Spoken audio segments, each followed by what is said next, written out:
Itinampok ang iba't ibang disenyo ng traditional wear o ethnic attire ng Ifugao. Binigyan ito ng bagong disenyo at ibinida sa isang entablado. Yan ang ulat ni Floyd Brenz.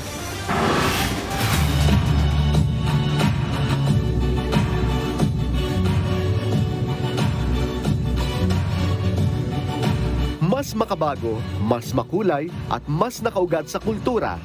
Ganito inilarawan ang ika-4 na layag ng Habi, isang makulay na pagdiriwang ng sining at kultura ng Ifugao. Pinagsama ng kaganapan ang tradisyonal na Habi ng Ifugao at mga modernong disenyo na nagbibigay ng plataporma sa mga batikang fashion designer at mga umuusbong na talento mula sa rehiyon. Layunin ng proyekto na palakasin ang industriya ng katutubong Habi, suportahan ang mga lokal na artisan at designer at hikayatin ang susunod na henerasyon na ipagpatuloy ang mayamang pamana ng Cordillera.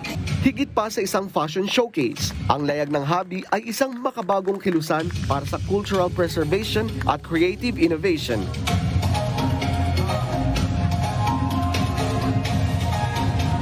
Isang hakbang para maipakilala ang Cordilleran textile sa pandaigdigang entablado. Floyd Brenz para sa Bayan.